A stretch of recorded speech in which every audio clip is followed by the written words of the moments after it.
apologize for that. But I want to kind of read this together in context, this whole section, so you kind of see how it ties together. And then I want to take some time of that to, we can read through chapter 11. Again, I'm sure we've all read chapter 11 quite a few times. But I want to take some time to talk with you about how is this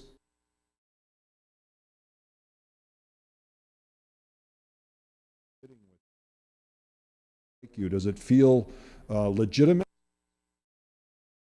One of the things that Pat and I have said right from the beginning when we started this study, it's pushing 2 years ago now when we started studying this, was we've been clear in our conversations with you already that we have a preference towards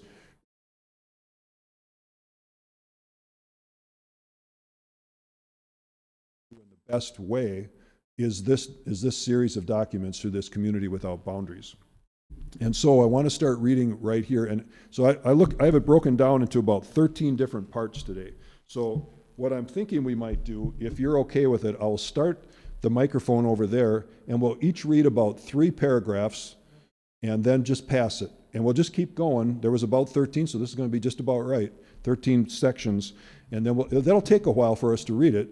But then, and I'm not planning on doing a lot of discussion in between. We'll just let the narrative kind of flow together. And then we'll have some time at the end, hopefully, that we can talk about how does this material strike you? What are you feeling when you read this? Does it make sense to you? Does it give you comfort? Does it give you discomfort? Does it go, I'm not buying this, or this makes perfect sense to me? Where are we at with this material? Good to see you, Kaylee, and Tracy. Good to see you too, Tracy. So we'll put it up on the screen and let's find out about paragraphs. Then we'll switch. So yeah, we read down to, you're going to stop at in evaluating all the problems, but we'll go from there. So start in 1 Corinthians. That should be green.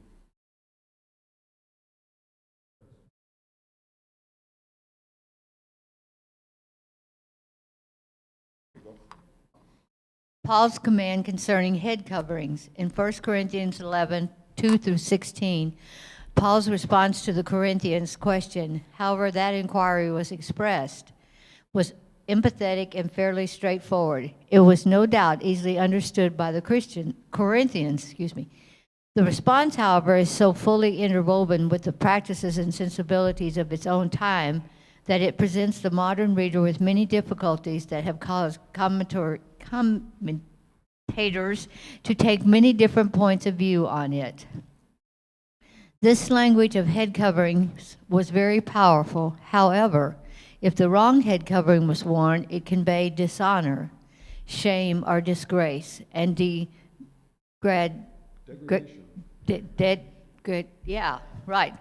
If the right head covering was worn, it conveyed authority and glory.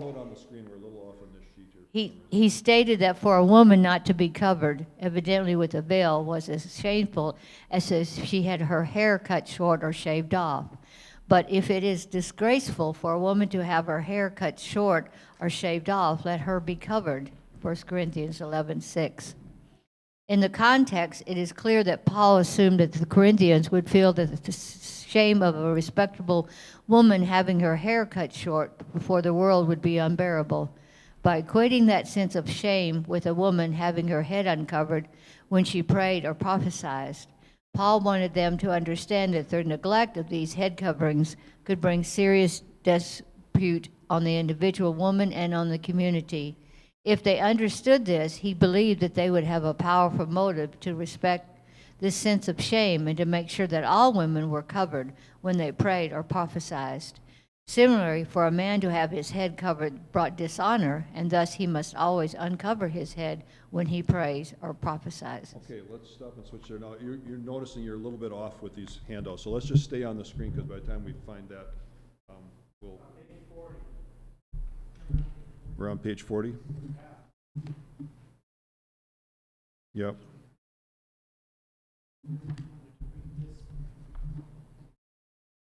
Okay. So in spite of a great deal of research. Okay, right there. Okay. Want me to read that? Yeah, why don't you finish that up, Carolyn, and Don, you can pick up with that next part. In spite of a great deal of research, most historians admit that we today cannot reconstruct exactly what kinds of covering, or some suggest hairstyles, Paul meant to prescribe in these instructions. Because of this uncertainty and ambiguity in understanding the cultural language of head coverings in Corinthian, there has been a great diversity of opinions among serious interpreters in understanding how Paul's very empathetic requirements of veils and head coverings should be applied today. All right, thank you. And Don, you want to pick it up from there? Speaks to a creation pattern. Yep. Paul interpreted the meaning of the differing head covers of men and women and the importance of wearing them by reference to the creation narrative in Genesis. For a man ought not to cover his head, since he is the image and glory of God. But woman is the glory of man. For man was not made from women, but woman from man. Neither was man created for woman, but woman for man. 1 Corinthians 11, 7 through 9. Here, Paul combined elements from both Genesis 1 and 2. Genesis 1:27 stressed that at the climax of creation, God created man, in Hebrew is Adam, meaning human being, both male and female, and that both are in the image of God. In Genesis 2, the climax of creation comes at the end of a search for a proper companion for man, or human, Adam, when God takes apart a rib from the human being, Adam, and creates a partner, an ally for him. There is an immediate recognition. This at last is bone of my bones and flesh of my flesh. She shall be called woman. Not sure what that is. Isha. Because she was taken out of man. Genesis 2:23. As a means of understanding the meaning of head coverings, Paul seems to have viewed Genesis 1:27 through the lens of Genesis 2 and its distinction between the creation of man and woman. Because of that distinction, which Paul alluded to rather than explained, the head covering was important. For this reason, a woman ought to have a symbol of authority, exousia, on her head because of the angels, 1 Corinthians 11:10. The many scholarly discussions of the meaning of this sentence almost always end in uncertainty. In my opinion, Paul is possibly contradicting those Corinthians who thought that removing women's head coverings was a sign of her authority to pray and prophesy. Paul rather says that the head covering expresses the authority of the woman to speak in prayer or prophesy without disgracing herself or the church, both before other people and the angels. The meaning of Paul's phrase, because of the angels, adds yet another mystery to the many in this passage. No commentary has yet, I believe, provided an adequate interpretation. In this passage, we are clearly listening to a discussion in which we today, from a distance of 2,000 years, simply do not understand all that was at stake for Paul and the Corinthians. Okay, Paul seems emphatically to have rejected the idea that the Corinthian women and men could leave behind their role in the structure of society and creation that was expressed and symbolized by head coverings. Paul was writing within a society in which it was practically unknown for a woman to speak in any public assembly. Plutarch, the first century Greek philosopher and essayist, described a woman speaking in public as being as shameful as if she undressed in public. Moralia 142, above page 24. Yet Paul clearly affirmed that women both prayed and prophesied in the public situation of an assembly where outsiders or other Christians could observe and perhaps be offended by such seemingly shameful acts. Since women and men were using gifts given to them by God's Spirit, their actions could not be rejected out of hand, but could only directed so as to have the maximum positive impact for the gospel. Paul was evidently arguing against prophecy, and the prayer by women was kept from being shameful by the women and men strictly adhering to what was considered proper in head coverings, so as to express their appropriate place in the flow of creation. Both men and women prayed and prophesied, 1 Corinthians 11, 4 through 5. But a man must not have his head covered, while a woman must have her head covered. Neither part is optional. Very much as Paul had given his rule in all the churches in 1 Corinthians 7:17, here he stated, "We recognize no other practice, nor do the churches of God." 1 Corinthians 11:16. Okay. Betty, are you okay? You want to read a section there? The meaning of headship. Numerous puzzles remain for the interpreter. For example, the various meanings of head, kephel, throughout the passage. The word meant first and foremost a literal head. It could also be used metaphorically in various senses. Top, first in order, source. Paul moved back and forth between metaphorical and literal meanings, and it is not always clear which he had in mind. Paul chose to use the word head metaphorically because it linked nicely with the concrete problem, head coverings in worship. In 1 Corinthians 11:3, Paul stated, "Now I want you to realize that the head, kephel, of every man is Christ, and the head of every woman is man, and the head of Christ is God." In English, the word head is often used metaphorically to mean one in authority or command. Thus, we speak of the head of a department or the head of the army or the head of a company, and we mean the person who is in charge or in authority in those situations. Because of this very common English usage, Paul's statement has often been understood to describe a hierarchy of authority. Christ is the authority over man, man is the authority over woman, and God is the authority over Christ. The problem with this common interpretation, however, is that the Greek word kephel is not used like the English word head to mean authority or the one in command.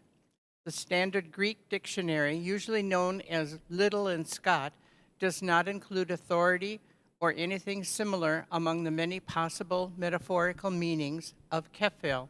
Extensive modern studies of ancient Greek literature have not found a single instance outside the Bible where kephel means authority or the one in command. Wayne, you want to read that next section? There are very few instances of such a usage in the Greek translation Old Testament called The Septuagint. okay, as it happened. The Hebrew's word for head, kash, is used metaphorically very much like the English word meaning chief, authority, commander, etc. The word Rosh appeared in the Hebrew's Old Testament 560 times. About 180 of the used are in the metaphorical sense of authority, chief. The Septuagint translation is notoriously literal as the word-for-word translation from the Hebrew. If kephel in Greek could be used to mean authority or commander, as it is in the Hebrew and English, the translation would certainly have used it in such a passage to translate Rosh, since it is the natural word equivalent of Rosh, head. In almost all these 188 instances, however, the translator resists their natural tendency towards word-for-word translations and substitute other Greek word that could properly mean authority, chief, or commander, such as ikhan. In less than 10 instances did they translate Rosh literally in Keppel in situations where it could mean authority. These are apparently the only instances in ancient Greek in which Keppel has this meaning. You want to switch, or you want to switch over and read that next paragraph there? What does kafel mean in 1 Corinthians 11:3? Paul uses this word metaphorically several times in his letters. In those passages where he develops the metaphor enough that we can understand its nuances, the word kafel usually seems to describe the source of life and nourishment for the body. In the first century, people almost always thought of the heart rather than the head as a location of the mind, and thus as the source of thought, decision, and command. The head, however, was the top of the body, the part through which all breath and nourishment came, the part that combined all the senses, the part that provided identity through the face, and the part without which the rest of the body could not live. In Colossians 2:19, Paul challenged the church to hold fast to the head, from whom the whole body, nourished and knit together through its joints and ligaments, grows with a growth that is from God. Similarly, in Ephesians 4:15-16, Paul urged the church to grow up in every way into him who is the head, into Christ, from whom the whole body, joined and knit together by every joint with which it is supplied, when each part is working properly, makes bodily growth and upbuilds itself in love. In both passages, Paul's emphasis was on Christ as a source of life, nourishment, and proper growth for the body. Similarly, in 1 Corinthians 11, many interpreters, perhaps most, see 1 Corinthians 11:8, where man was not made from woman, but woman from man, as the best clue to Paul's meaning for head in verse 3. Just as in the passages quoted from Colossians and Ephesians, head here describes the source of life, now seen in the process of creation. Christ was the agent of all creation. 1 Corinthians 8:6, John 1:3, Colossians 1:15-16. Man was created first, Genesis 2:7. Woman was created from man, and in relation to man, Genesis 2:22. God as Father was the source of the incarnation of Christ, Galatians 4:4. For Paul, and evidently for others, it was this sense of an ordered flow of existence that was symbolized in an important and moving way by the head coverings that people wore or avoided during worship. The distinction between men and women in this regard did not define any difference in their access to the Spirit of God or any difference in the ways they expressed those spiritual gifts. Paul did not interpret this pattern as an inferiority of women any more than Christ's relation to God within the Godhead is one of inferiority. Thus, he makes a point to add verses 11-12 in order to emphasize that in the Lord, man and woman are mutually interdependent, and that even the order of creation can be interpreted to show that man derived from woman just as much as woman derived from man. The Spirit gives his gifts, both men and women. Okay, let's stop there for a second. I got to find myself on the sheet here. I'm back and forth between Yeah. the screen and the sheet here. Where did you stop, Tina, on your page? 43. At the, okay, got it. All right. So we're going to keep going, but I just want to say that there's a lot of Greek language that they're talking about, the way that the words are used, the contexts that the word are used, the nuances of the words.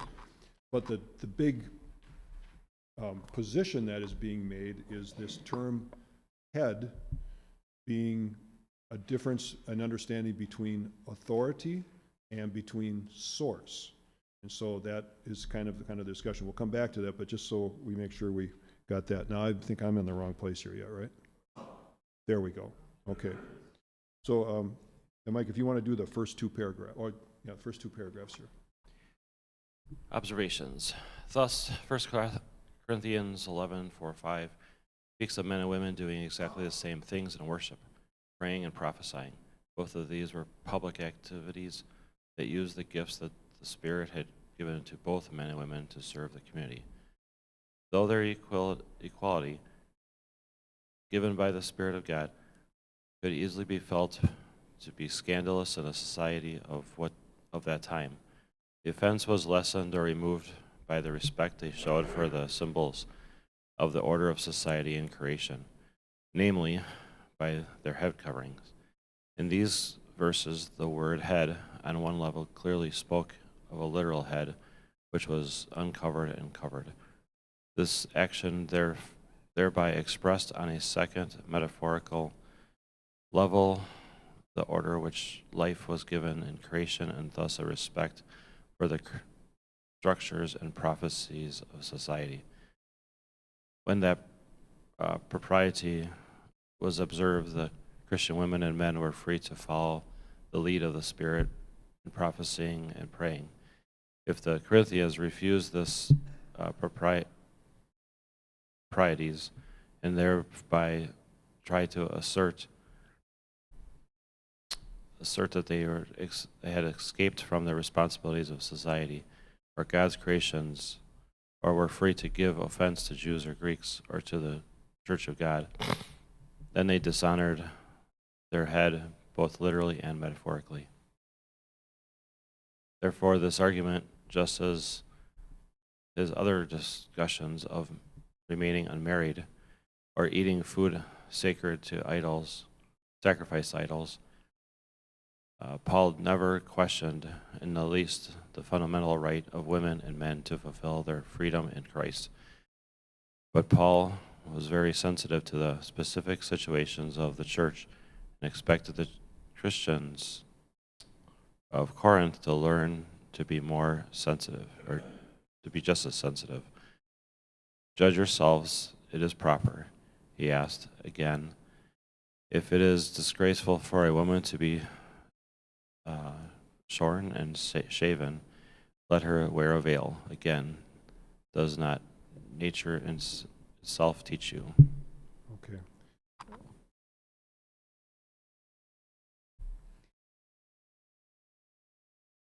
He was also careful to remind the Corinthians that these external signs of respect for order and propriety, important as they were in avoiding offenses that could block the message of the gospel, did not mean that women were in any way of secondary importance to men or inferior to them. Thus, in the midst of an argument that could be construed to subordinate women to men, Paul was careful to include a statement that spoke of the statement of men and women in the Lord, in contrast to that recognized in society. Nevertheless, in the Lord, woman is not independent of man, nor man of woman. For as woman was made from man, so man is born of woman, and all things are from God. As in chapter 7 and in 11 verses 4-5, Paul uses carefully parallel clauses and phrases to set men and women on equal terms. He seems to have been aware that the way in which he had used the creation story to argue that women need to wear head coverings could be understood to indicate that women were subordinate creatures to men. He wanted emphatically to repudiate such an understanding. In the Lord, neither woman nor man has a standing separate from the other. Paul showed that the creation story should not be read to indicate subordination. God had structured his creation so to manifest interdependence, not hierarchy. In the initial creation, women's life was derived from man, but ever since that beginning, man's life has been derived from woman. Paul suggested that this is not accidental, but intended so that neither sex could claim superiority over the other.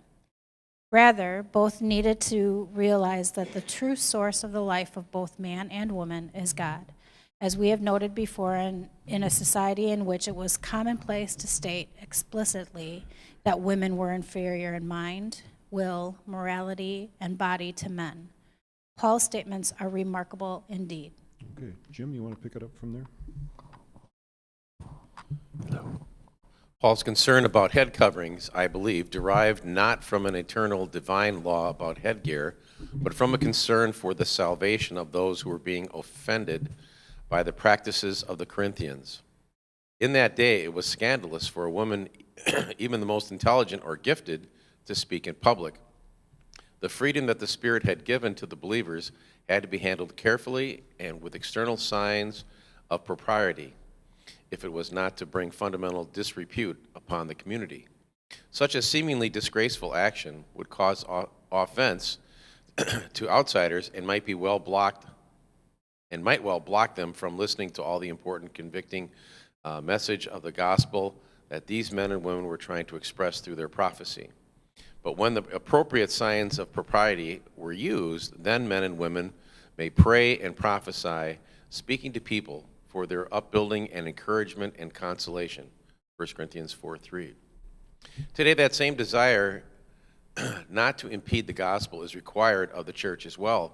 Over the course of 2,000 years, many of the actions described in this section have changed their meaning.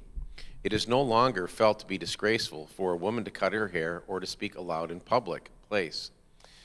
In 1 Corinthians 11:13, Paul asks the question, "Judge for yourselves, is it proper for a woman to pray to God with her head uncovered?" He clearly expected that the Corinthians would agree that it was not proper. If the same question were asked today in our society, the answer would be just the opposite. Of course, it's proper. The actions that caused offense in the first century and could keep people from hearing the gospel no longer have that effect. Indeed, the very actions that Paul commanded in order to avoid offense, insisting on veils or head coverings, would be likely to cause offense in our context today. Recognizing these changes in no way undermines the importance of the text, but simply recognizes that Paul was speaking to the Corinthians in the language of their own culture and sensibility. The point that he was making is still relevant. Make sure the gospel gets through to people, though the way that that purpose is achieved will vary from culture to culture. Okay. Gary, you want to read the last? The important principle in this section is that the church must find ways for the Spirit's gifts to all the believers to be used without causing destructive effects from those gifts. Offense to Jews or to Greeks or to the church of God. Paul wanted both men and women to be able to contribute to the public life of the community by praying and prophesying as the Spirit worked in their lives. This was not a matter of people claiming their rights or striving to gain power in the church. For Paul, the issue was the power and right of the Spirit of God to work freely in a community and to apportion to each one individually as he will. I believe that in our day, in our context, the church is in danger of creating a double offense. The first offense has to do with impeding the gospel in the same way as the Corinthians did. Ironically, the causes of offense among people in our context are almost exactly the reverse of what they were in Corinthians' context. In our context, the church is likely to cause offense to both people outside and inside the community and create a blockage to the gospel when we as the church systematically silence women.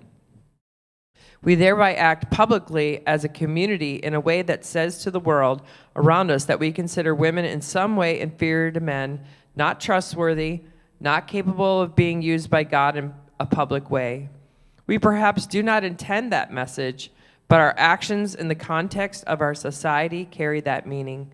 Just as the refusal of the Corinthian women to wear head coverings carried a negative meaning, whether they intended it or not, we thereby send a message to the world that it is completely contrary to the gospel and offensive to all of us. We inside the church avoid feeling the offense by convincing ourselves that the message that people receive is not the message we intend, but the problem remains. The second offense has to do with the work of the Holy Spirit. Since the Spirit apportions his gifts to each one individually as he wills, we are in danger of opposing the Spirit or quenching the Spirit when we systematically deny the gifts that he sometimes chooses to give to women to build up the community in public ways.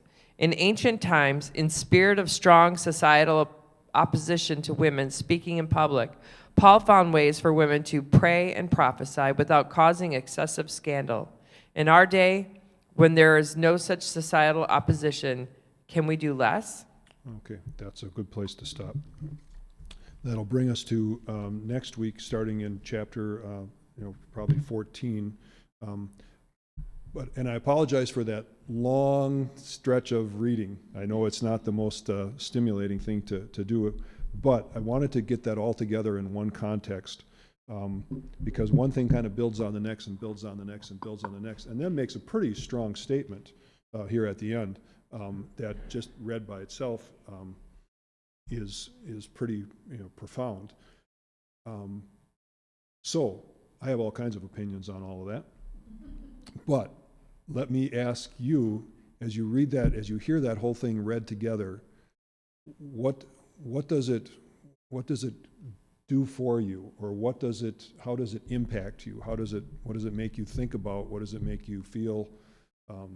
Any of those things would be what I'd like to use the next 10 minutes that we have to talk about. Max?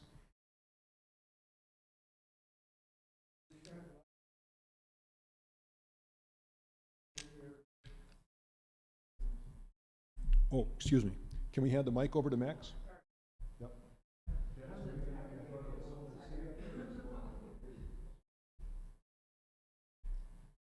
you go. I'm sure it was profound. What I was thinking was that I shouldn't let my cultural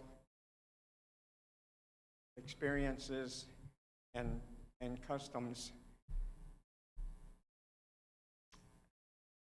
interfere with spreading the gospel to others. If someone comes in and sees what I'm doing and thinks that's really wacko, they're not going to pay attention to the message. Right. And that really was, we talked about that quite a bit last week. We spent a lot of time on this same topic. It's just expressed in a little bit different way here, or it comes back to it again. It's another example of maybe what was going on there that Paul was so emphatic when he makes comments like this that we have taken to mean this is what should be done for all time. That the message getting out to unbelievers or the unchurched or people that don't know about Jesus, that's the thing. That is the main thing.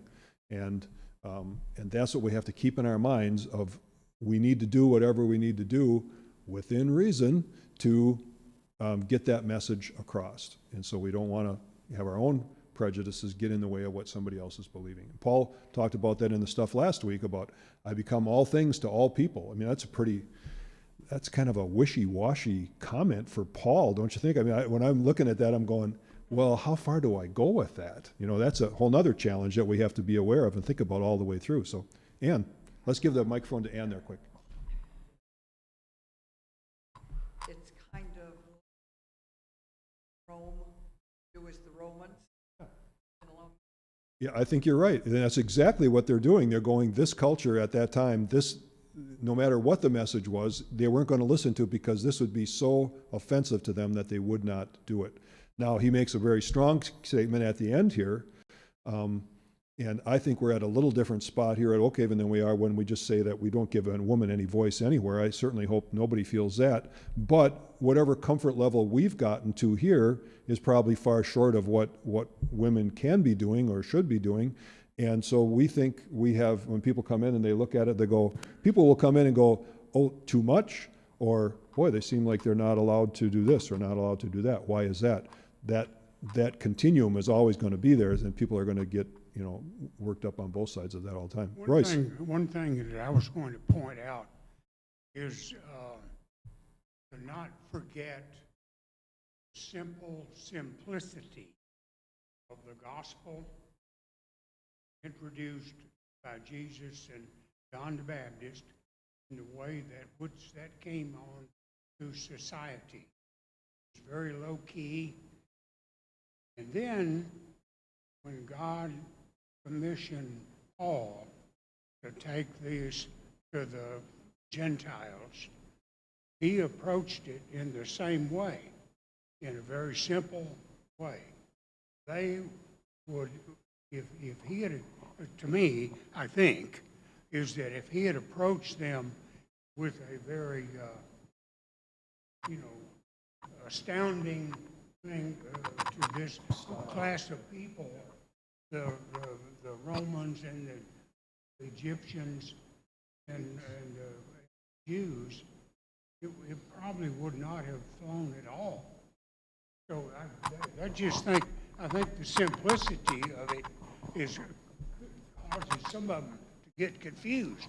Well, and I took a lot of comfort in your comment a couple of weeks ago, Royce, kind of along this same theme of, if we think it's challenging now to share the gospel with people in our culture, well, maybe we're being a little less blended than we used to be, but we're, kind of similar experiences. Not so with those cultures, at least as extreme as anything we're dealing with now, and probably far more. So you got to get back to the core message. You got to make the main thing is to keep the main thing the main thing. You've got to get that message, and you don't want anything else that's going to get in the way. And then he makes the comment here today that the thing that was creating a stumbling block in their day is almost exactly the opposite of what we're talking about today, which is really interesting because it seems like that, but that's not the thing. That's not the main thing. That's the stumbling block to the main thing being heard. So, other comments? Carrie.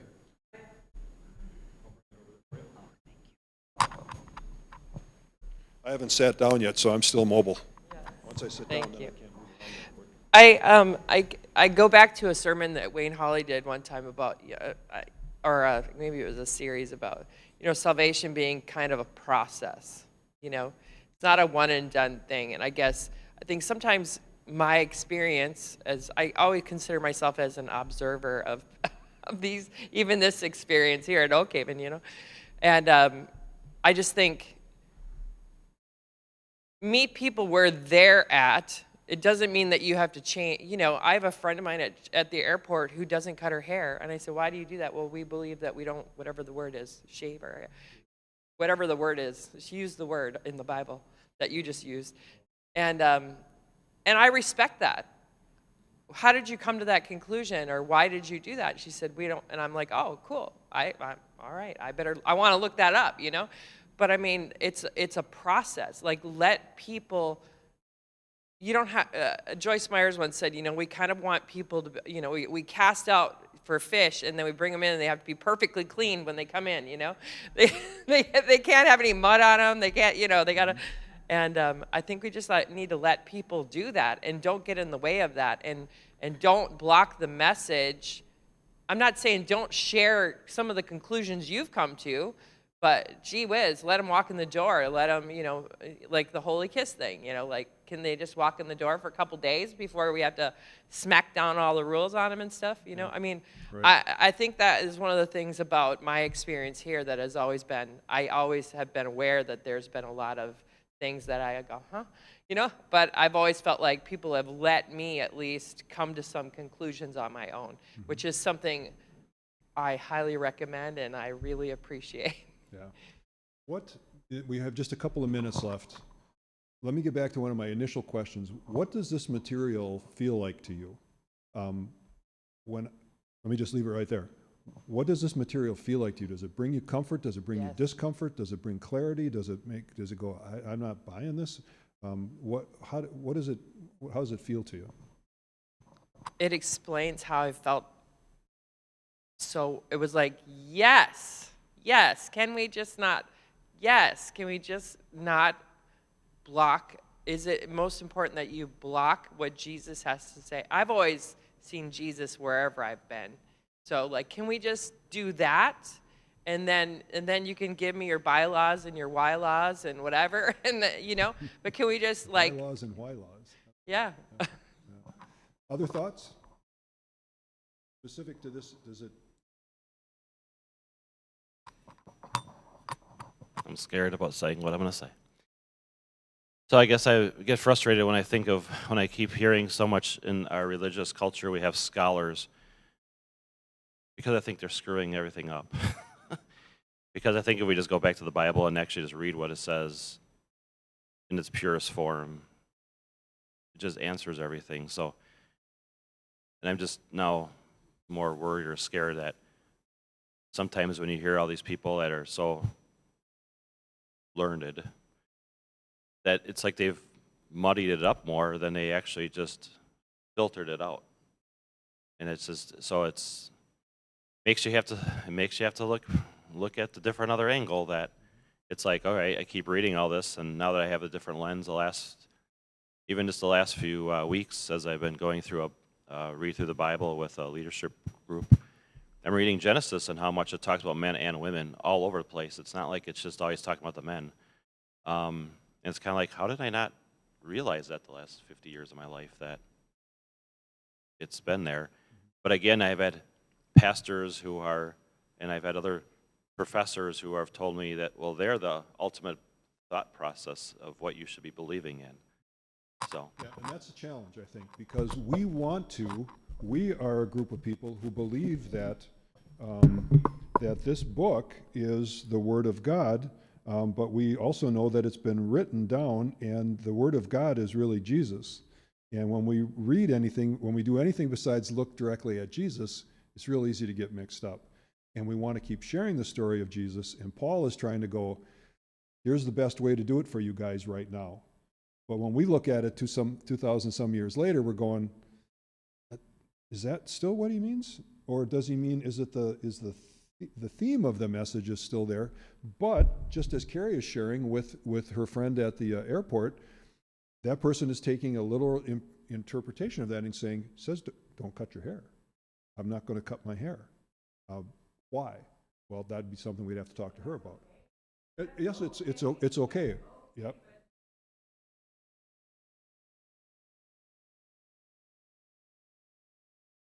No. Yep.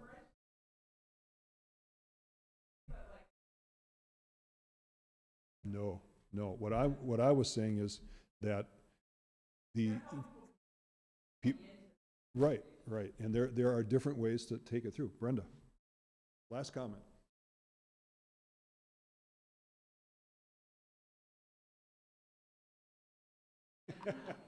I was thinking as Mike was talking, and what you and Carrie are saying, that yes, you can read the words, but I have this great Bible at home that has all these scholars, historical people, and I can see at the bottom that, in Persia at that time, this is what people did. Well, okay, well, that puts us in a different light. So you kind of have to have the blend of, you've got to have a little context to why they were doing what they were doing.